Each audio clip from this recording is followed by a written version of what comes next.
Hi, everyone. Welcome back to the Social Hotelier podcast with me, Sam-Erik. My guest today is Sean McCarron. Sean is the general manager of Conrad Orlando at Evermore Resorts, one of the most ambitious luxury hospitality developments in the United States. A hospitality veteran with more than 25 years in luxury hotels, Sean built his career through some of the industry's most iconic brands, including the Ritz-Carlton, Four Seasons, and Waldorf Astoria. Educated at the Institute Hotelier César Ritz in Switzerland, he began his journey in food and beverage before rising through leadership roles across major international destinations. So, as mentioned, today he leads the Conrad Orlando at Evermore Resort team with a strong people-first philosophy focused on service excellence, team culture, and creating memorable guest experiences. And our conversation today will be focusing on those areas that matters to Sean most and the team. So welcome, Sean, and thanks for joining us today. Thank you for having me, Sam-Erik. Very excited to spend some time with you. Sean, you built your career with some of the most iconic luxury hotel brands in the world. What have those companies taught you about leadership that many people outside the industry may not fully understand? I would say several things, obviously, over the span of my career, but there are some quotes and some adages that you hear along the way. Inspect what you expect, trust but verify, management by walking around, and I believe way back when and all the way through present day, it is probably the most important piece of what we do from a business. Getting out and about and interacting and seeing the service and product delivery firsthand, getting and connecting with the team members that are around the hotel or the resort, and ensuring that the expectations of our guests and the expectations that we have all on ourselves are being met and even exceeded on a daily basis. Yeah, I mean, I can relate fully to what you're talking about, management by walking around. That has been my favorite thing, being visible. And I learned very quickly early in my career also that if you spend more than 20% of your time in meetings and then behind the computer, I mean, you're not able to track what's actually happening on the floor, and also you lose the connection of what's going on. And I think that's so crucial in our industry. So I kind of resonate exactly about what you were talking about. So you studied in Switzerland for the Swiss Hotel School. And before entering into the luxury hotel world, what was the moment when you realized hospitality would become your life's work? It took me about 2 days into school. I was going to school in university in Southern California, which is where I was raised. And I have Finnish family, and my mother was a Finn, so I'm a first generation Finn. When I moved to university in Southern California, she moved back home to Helsinki to be closer to her mother and with her siblings. And I went out to visit because I really hadn't found that passion going to school out in Southern Cal, and really soul searched quite a bit when I was out visiting my mom during a winter break, and really thought about the things that were passionate in my life outside of work. I was fortunate to always travel with my parents. We went back and forth to Finland frequently throughout my life. And my mom was also very good at every time we did a trip there, we did other trips within Europe because it's easier to move around when you're already there.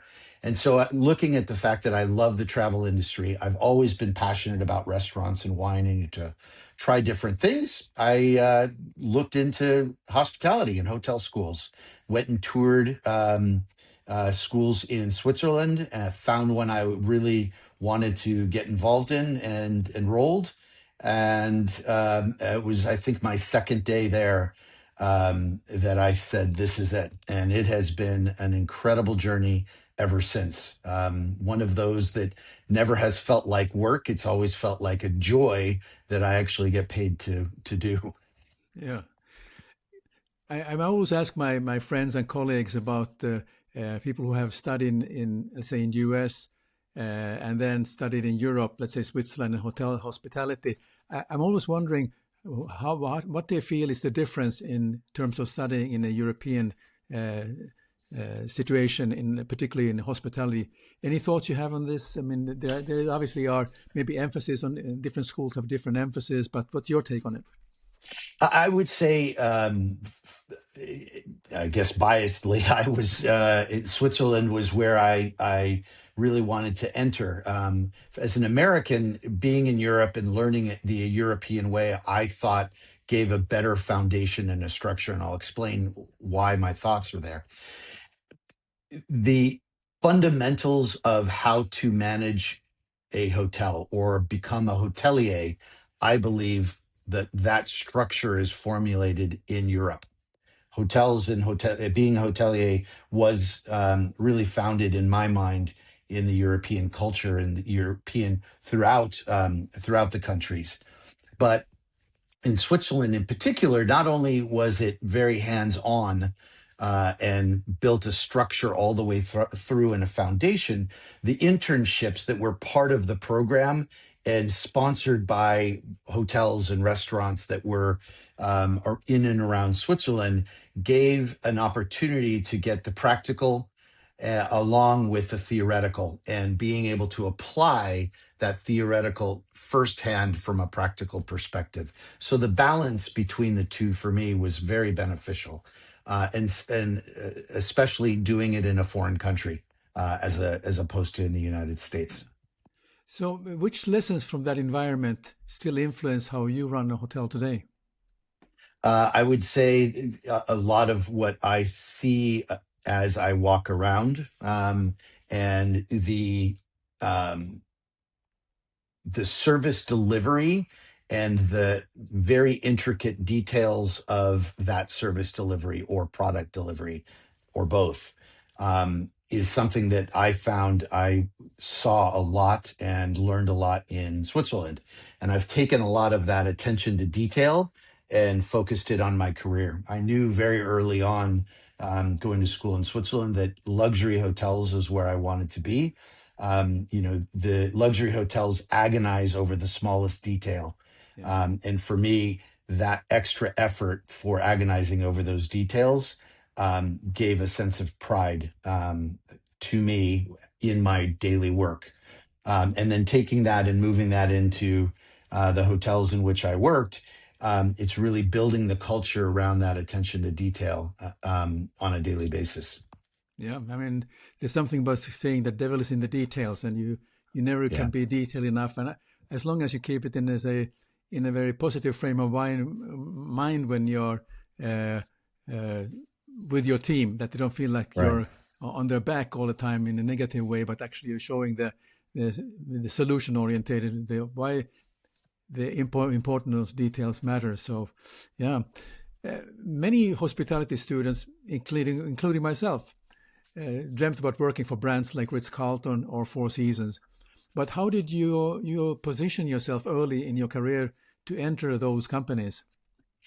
Well, coming out of hotel school, I had the sense that after living several years in Europe and multiple countries in Europe, I decided that I wanted to return back to the United States. But I really wanted to start on the East Coast because I really hadn't had a lot of experience. Most of my life was living in Southern California, and every time we had an opportunity to have a trip, it was always over to Europe.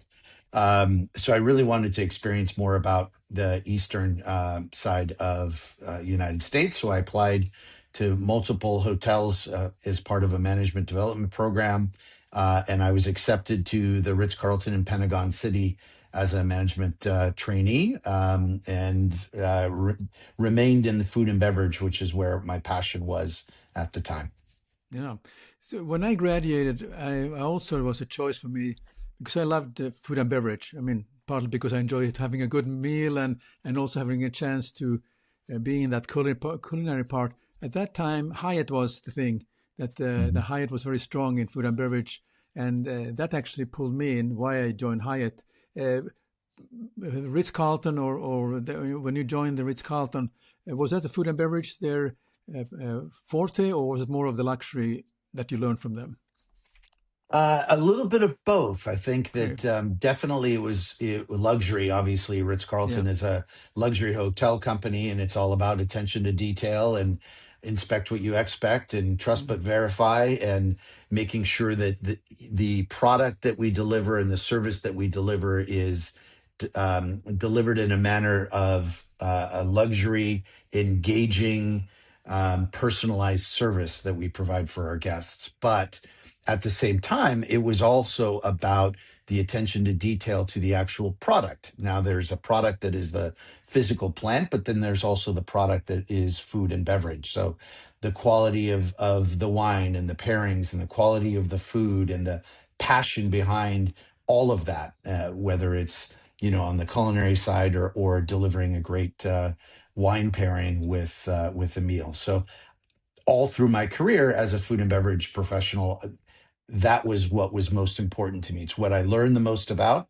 both with Ritz Carlton and with Four Seasons as I was growing my career. But it's also where my passion lied, and so ensuring that there was always a focus on the quality of the food and the quality of the beverage that we presented forward was always front and center. Yeah. When you look back at your first leadership roles, what were the toughest lessons you had to learn? That's an interesting one. I share a lot with newer managers that are coming through, but it as I started as a management trainee, and then grew my career, I was growing within the sometimes, or at least the first role was within the department in which I was a management trainee, and that transition between being one of the rest of the team to the leader of the team is a challenging transition, because you have to convince the team that was around you that knew you in one level to follow you through, where you want to take the department. So that's probably one of the pieces that I would say was very important. The other one I thought was interesting is, as I was in a whole group of management trainees, and I was always a go-getter. What else can I take? What else can I get involved in? What else can I do? Because for me, I wanted to learn as much as possible in every role that I had, because I thought, from my training and education in Switzerland, these were all foundations built upon a career. The more you can have a solid foundation, the higher your career is going to go. Kind of like building a skyscraper. They dig down deep and build a foundation, and then the skyscraper can go as tall as they really want it to go. So for me, those lessons were about making sure that I created and kept on with relationships, working relationships that I had, and slowly evolved them into a leadership role in order to be successful through it. And I had pitfalls along the way, and I had successes along the way, and learned from the pitfalls, and capitalized on the successes through. And then once, through middle management and into, department head and those kinds of things along the way, there was movement, and the movement, you were able to come in with fresh relationships throughout. But I do think that that's the most important piece. And then the last part of that is, when I joined as a management training, there were several in that were also management trainees, and some of them were not as go-getter as I was. And you get to a point where you're like, well, they're not working as hard as I am. And I remember, seeking counsel from my mother, and my mom said, your career is what you're focusing on. Don't focus on theirs. You don't know where theirs is taking them. You only know where you want yours to go. So focus on that. So I'd say those probably were the two lessons that I got very early on in my career. Yeah. Well, in food and beverage, what was your favorite, and maybe some which was not your favorite part of in different disciplines in food and beverage? You have obviously the back of the house, whether it's ranging from the service side, or is it the cost control, or is it the stewarding?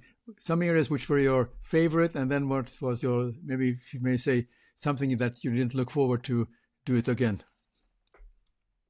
Well, I think, as I said at the very beginning, the passion I felt on day two in hotel school, I loved every part of the business. So I would say it's pretty difficult, especially early on in food and beverage, for me to find something that I would say I didn't like that. I mean, I Yeah. was passionate and creative about ensuring that we had, the best quality food and menus and best quality beverages that went along with those menus. But so I was a beverage manager for several years, and I ran all of the bars, and was involved in developing a wine list and a wine cellar and managing those costs. And so for that part of it, I really enjoyed that role, where it was managing the costs and finding ways to ensure that I controlled the costs and expenses, but at the same time, developed a second to none program. So I would say along the way, every single role I had, I learned something about it and I enjoyed it thoroughly. But I will tell you, of all of the experiences that I had going through all of the departments, I think banqueting or events was the area that I really enjoyed the most. Okay. And it's really taking a blank canvas, if you will. Yeah. You have a ballroom and it's empty, and there's a wedding coming, and you look at a banquet event order and you're going through step by step and ensuring that everything is in place, from the decor to the setup to the staff in place, and then the execution of it and the pageantry of the execution for a formal dinner. I think was probably the piece that I really took a lot of joy from, because it was really taking it from zero all the way through to creating this incredible memory that are, hopefully once in a lifetime when it comes to a marriage. Yeah. Yeah, I have the same experience like you're talking. I particularly enjoyed the events or banqueting side of things. Well, in Kuwait, it was quite different, where our biggest business was banqueting.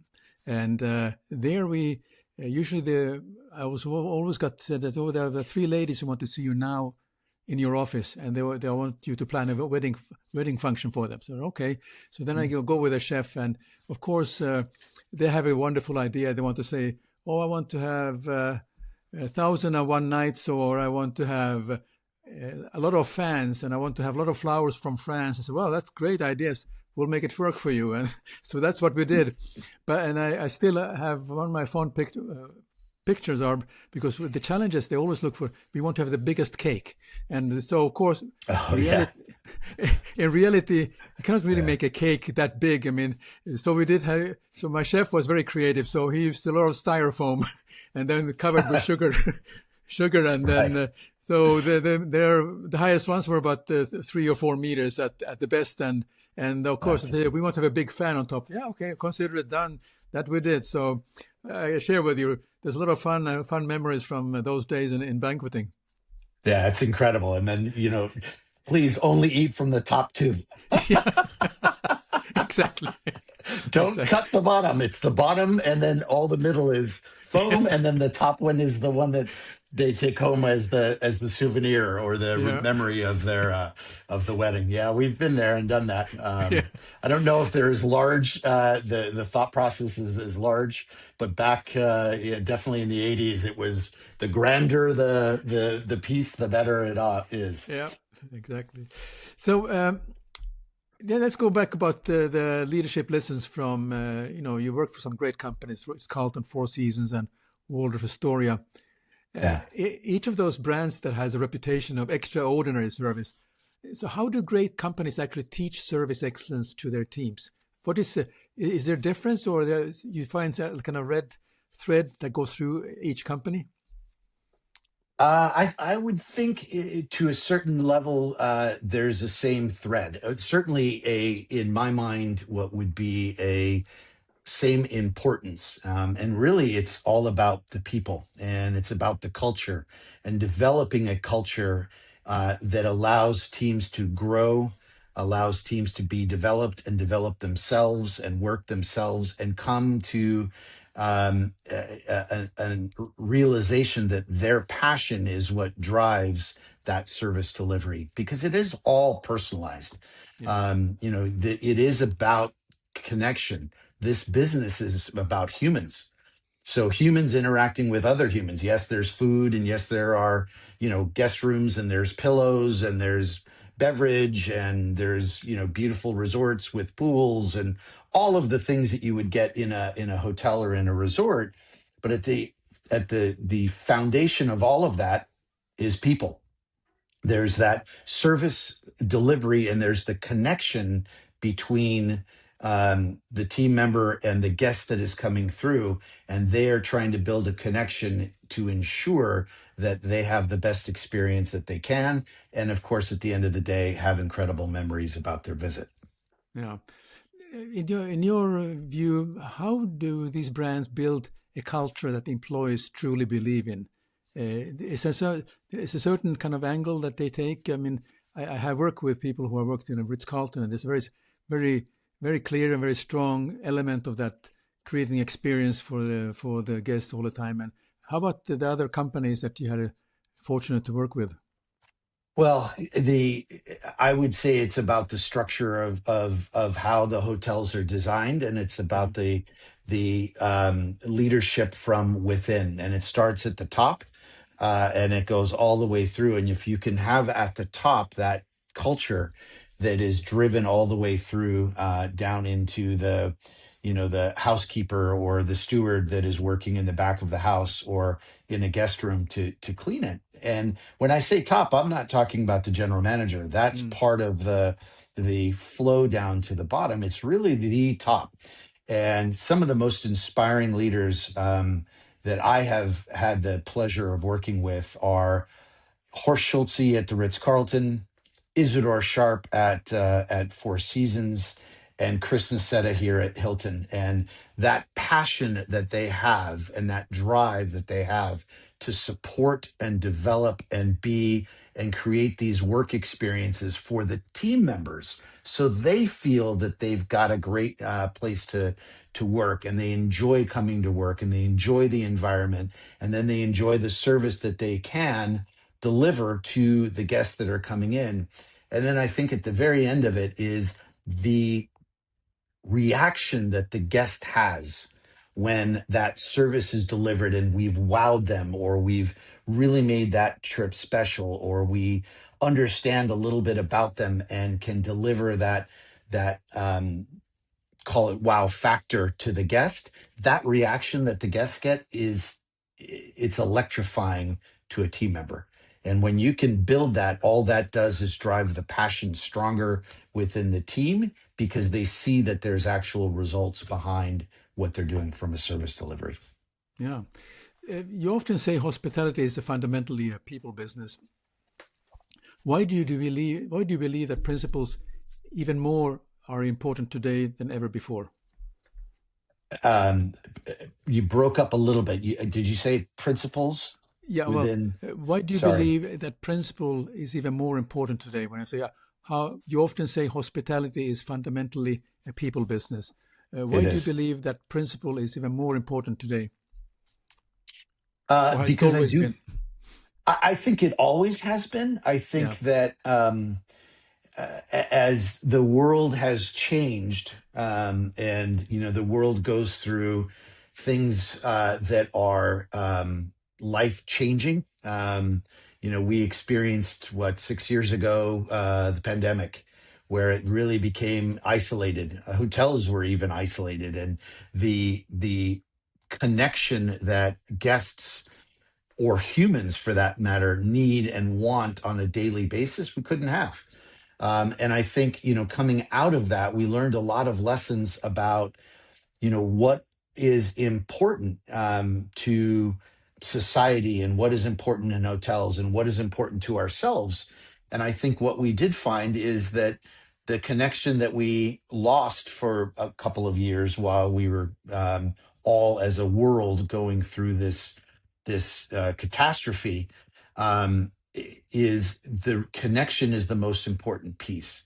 And I think, the principles around making sure that we have um, an environment where that is nurtured and it is important and the importance is placed on that, I think makes it key. And I think when you say, going back to principles, it's about the integrity of what it is that we're trying to deliver on a daily basis, not only deliver to our guests, but more importantly, what are we trying to deliver to our team members? And what we're trying to build with them is support, development, confidence in what it is that they do, so they feel that they can go out and interact with a guest and take on any situation that they may have, from joy with a guest experiencing an incredible memory and finding a way to create that wow factor for them, but also when things go wrong, which inevitably they do. And how do we make sure that we have armed our teams with the tool belt, if you will, and the confidence to deliver and make sure that they make it right for the guests, because that's at the end of the day what's most important. And it's not the general manager or a hotel manager or a division head or even a department head to dictate and be the ones to say, this is what I want you to do. It's really coming from the heart and soul of the team member. And that is what is most important. And that can't necessarily be taught, but it can be nurtured. Yeah. One challenge the industry faced historically was the demanding work culture. I think we both remember some long days and no days off Yeah. for a long time. How do you balance operational excellence with work-life balance today? Because that seems to be the work-life balance is important now for people. I think it's vitally important. Yeah. I think, it was also one of the things. Not only has it evolved over the years and the decades, since we were starting out in this business, but I think it also has evolved and accelerated post pandemic. And I think a lot of changes have happened since the pandemic, all for the good. And you know, when we go back to how do you support, develop, and have a workforce and a team member that is motivated and enthusiastic and passionate about what they do when they're at work, if that's all they do, then there isn't a balance point to create that passion and that enthusiasm, because they just get burnt out. Yeah. And I think making sure that there is a balance between the two and making sure that there is development without micromanagement is also very important. They want to feel like they can make their own decisions. And we as leaders want them to make their own decisions. And it's really about guiding them through some of the decisions that they have and some of the decisions that they make.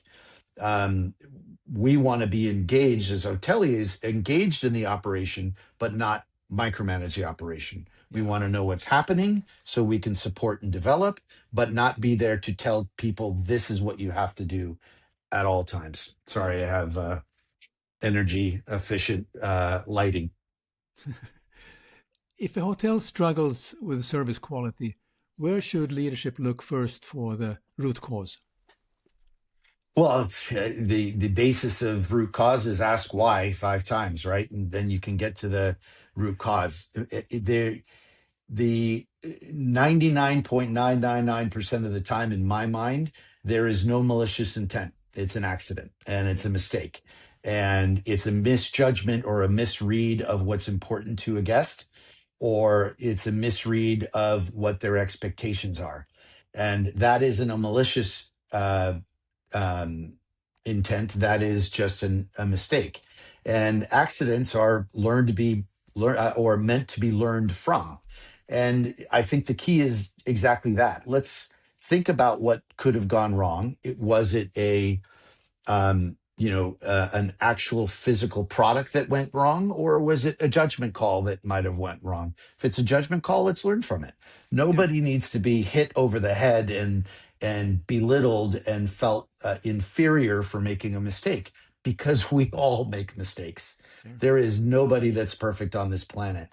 And so for me, that is an inbred part of the culture as you support and develop. Is how do you let the teams still feel like they're doing a great job, they're delivering the service, and they might have made an error. And a lot of times what I ask leaders to do, and what I ask even team members to do, is ask yourself two questions after any kind of an interaction with a guest, whether it went well or even if it didn't go so well, or there was a misjudgment of what the expectations were. Ask yourself this two questions: what could I have done differently, and what could I have done better? If you're asking those questions of yourself, there is no defense mechanism that's going to come up, and most of the time a team member is going to come right to the answer that you would have just given them. But by giving them the opportunity to think through it themselves and say, you know what, I should have done that. I could have done that a little bit differently in that circumstance, and it probably would have been a much better outcome in that interaction, as opposed to a manager going and saying, well, you should have done this and you should have done that. And I think Yeah. that for me is the fundamental of how you develop a team and you support them along the way. Let them come to their own decisions. Let them come, and then they'll probably ask you if they can't come to the answer. They'll say, you know what, I think this is what I should have done, but do you have any advice? And then you Yeah. just give a little bit. Yeah, have you considered this? And if they have, great. And if they haven't, then they haven't. But for the most part, team members really realize what they did. And those that are enthusiastic and passionate already are beating themselves up. Yeah. So why do we want to add to it? We want to actually try to diminish them beating themselves up, because that also hurts their confidence. Sure. Sure. Let's talk about Orlando. I mean, it's one of the most competitive hospitality markets, if not in the US, but maybe elsewhere. What Yeah. leadership mindset is required to operate successfully in such a dynamic environment? Well, I would say you definitely have to be competitive and have a competitive spirit, and want to win. We want to win. And if we're not wanting to win, we're then wanting to not win, which is lose. Yeah. So there is a competitive spirit, but the competition isn't about winning at all costs. Yeah. It's about ensuring that we do the best we can in this hotel on every given day. We, deliver incredible product, which is, if you look at it on the website, is absolutely stunning. But we're also delivering it from a service interaction and a service delivery. I also feel that the stronger a hotel gets, and we're the new kid on the block. We've been here 2.5 years. When you look at the luxury landscape here in Orlando, that drives the others. And I believe that as they see that we come on board, that drives a Waldorf, and it drives the Ritz-Carlton, it drives a Four Seasons to also continue to elevate their game and elevate the service and product delivery that they do.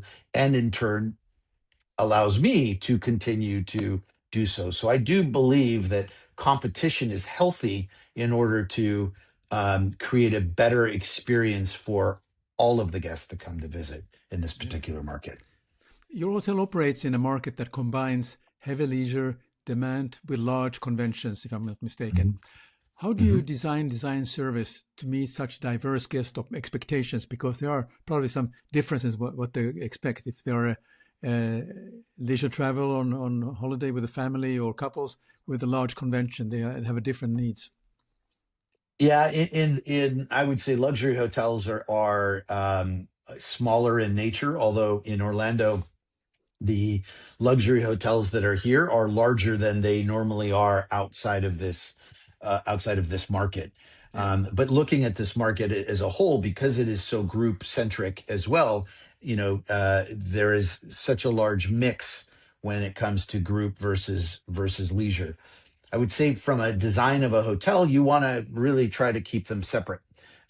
Nobody that is in a suit and tie at a meeting wants to see someone and their kids walking through with their swimsuits and their floats going off to the pool. So ensuring that your group area is away from your leisure area is probably or not probably, is a very good design intent. Yeah. Keeping those two separate, and vice versa. When guests are trying to have a good time and have some fun and frolic in the water, whether it be in the lagoon or in our pool, they don't want necessarily group guests over there being stuffy. So it's, again, trying to keep the focus on what it is that they're here for. And there are separate teams that do that. So you have your banqueting department that focuses in and zeroes in on the group guest that is, having meetings through the day. We encourage our groups, and we share a lot with them, some of the learnings that we had from post pandemic, which is a lot of team members, even if they're coming for a group, they don't want to be sitting in a meeting space all day long, and their only ability to network within their group is during morning break or lunch or a cocktail reception. They want to build on that camaraderie, because that's what builds a strong team. And so one of the things that we developed here at the hotel, being a resort, is we created a very robust activation program. And we have a lot of activities for our groups that we offer to them and say, you can do a 2-hour activation, you can do a 3-hour or 4-hour activation, or you can have it as part of your reception where you have areas to activate. And those activations create camaraderie, and they create a stronger team as a result, because you're not just chit-chatting about each other's families while grabbing a quick cup of coffee to go back into your meeting room. You're actually spending the time together, whether it be building a bike for charity as a competition, or we have a build a boat where you take things that don't normally float and we build a boat with it, or we have the group in teams build this boat, and whatever boat floats the longest, that none of them float forever, but the boat that floats for longest is the winner. But they all kind of get together and they build these things together, and that creates that camaraderie. And I think that is so vital in today's Sure. day and time. Well, I have to ask you the AI question, because for the last 4 years, now even more accelerating about AI, and I'm sure you get bombarded with a lot of AI offers from different suppliers and so on. And in the hospitality industry is currently talking about AI, automation, and frictionless experience. Where do you see the technology helping, and where must the human touch remain? Well, as we said from the very beginning, this is a people business. Yeah. Yes, there's guest rooms with beds and pillows and showers and all beautiful from a luxury perspective. And there's meeting space, and there's restaurants, and grab and go, and we have a pool and a spa and a beautiful lagoon to be in. But all of those take people and the people interactions to build that memory. You're not going to build a memory off of AI. Oh, You're not going to build an experience that's an AI. So the people interaction will never go away, especially in the luxury hotel world. It will never go away. AI assists. AI makes the world a little bit easier to access information. So from a hotel guest, they might be able to access to AI and find a little bit more about the hotel that they're going to go to. The team member may use AI in order to have some of their procedures be a little bit more streamlined. And all of that allows for a team member to have more time to engage with a guest. And the AI also allows, on the guest side, the guest to be able to streamline what it is in their interactions, so their interactions actually with another human being are much more valuable for the time that they have to spend in it. But again, as I said from the beginning, I believe it's a people business, sure. and I believe that will never go away. What do you see the biggest leadership challenges facing hotel operators in in the coming years? I mean, yeah, there must be something going on. Is it finding staff who are willing to stay in the industry, or what are some issues that you see in your work? Yeah, I would say probably staff always Yeah, is the biggest challenge, and making sure that you can have access and find team members that are willing to engage in this business and willing to be passionate and enthusiastic about the business. And I think the more that they learn about what it is that we do on a daily basis and the reactions that they get from their guests when they actually deliver the service, I think that's what really gets them passionate.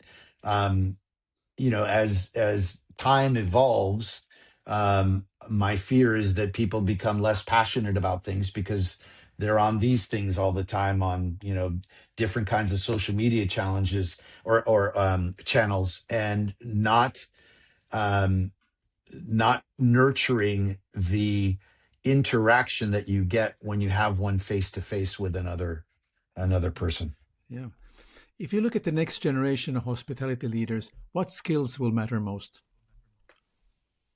I think being able to adapt to technology, and the technology has accelerated tenfold from when you and I started in this business, to even when you look at the last 5 or 6 years post pandemic, technology is just soared.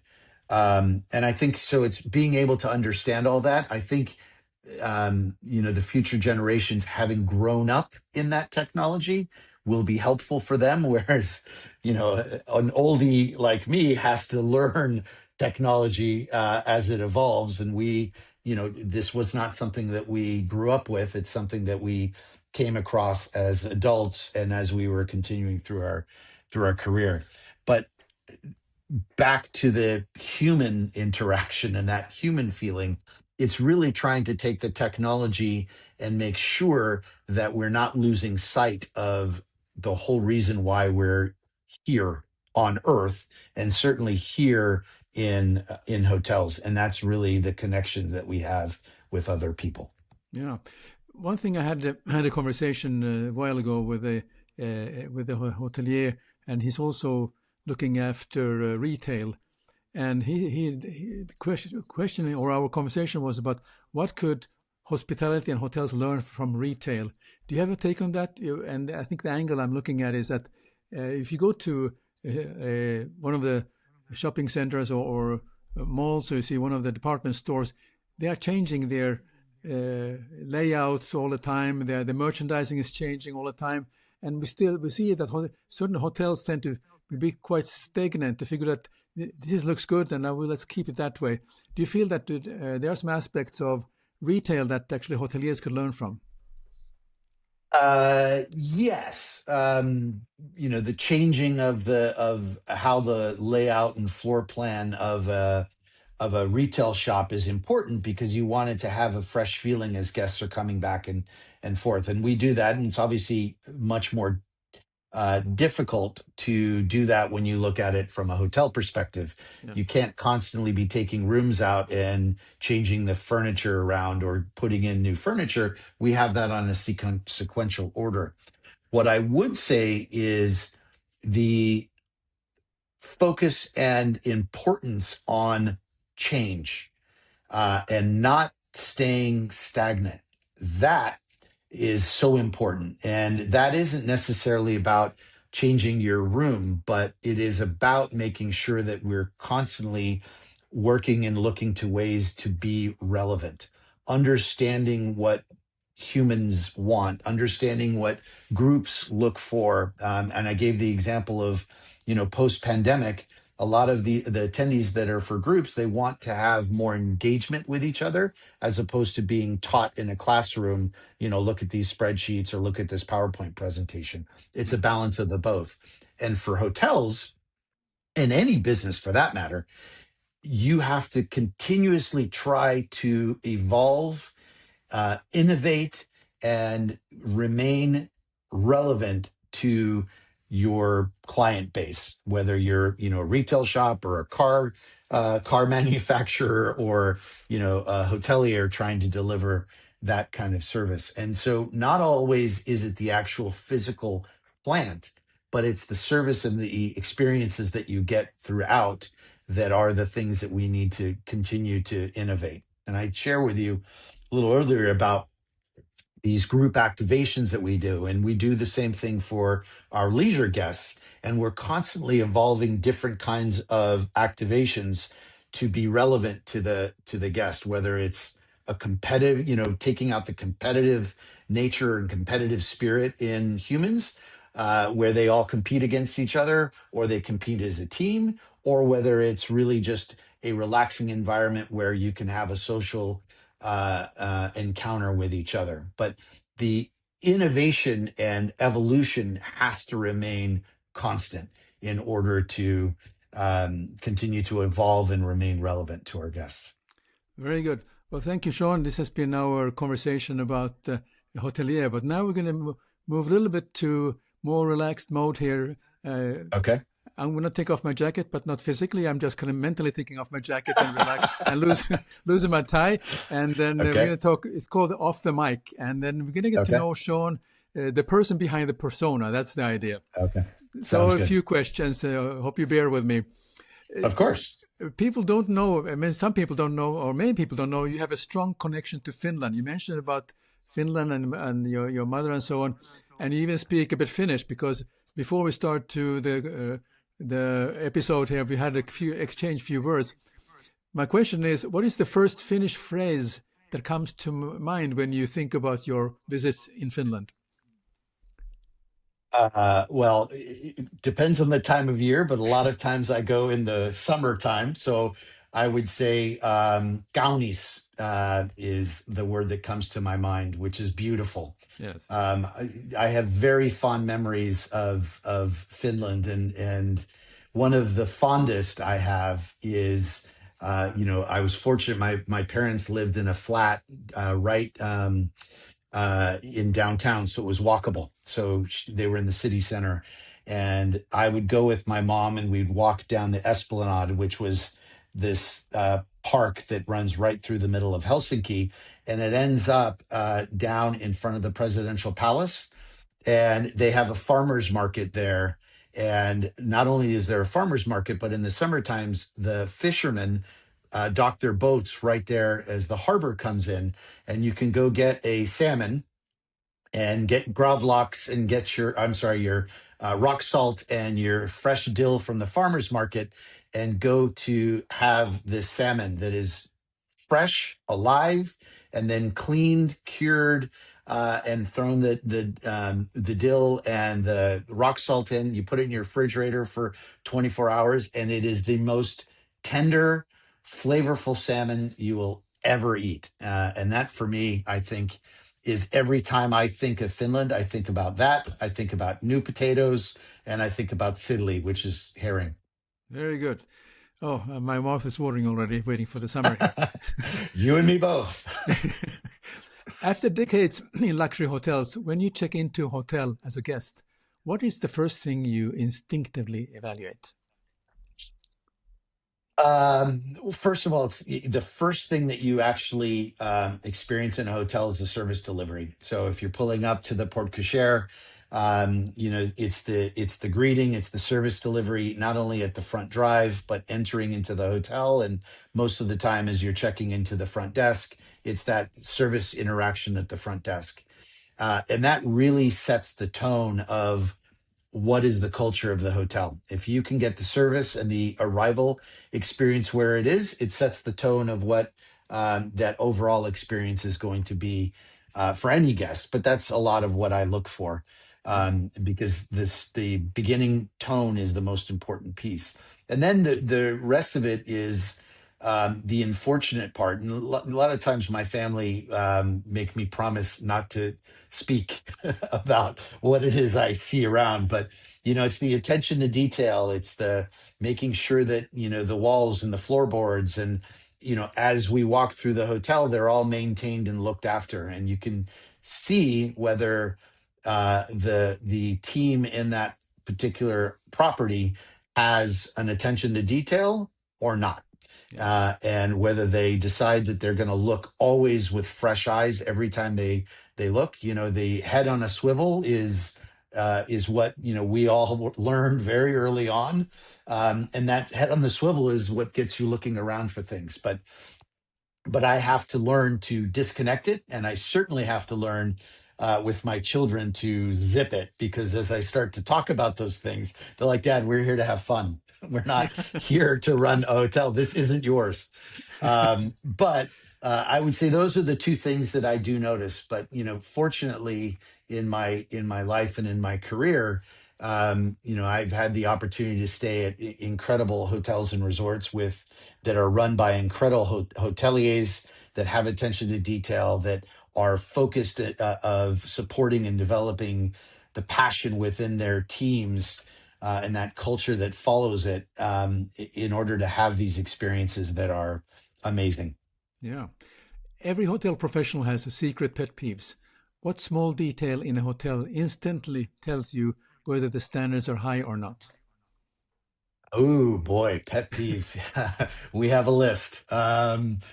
Let's see. I would say again, some of it is to the arrival experience, but it's also the attention to detail. Are they getting the fundamentals right? The basics.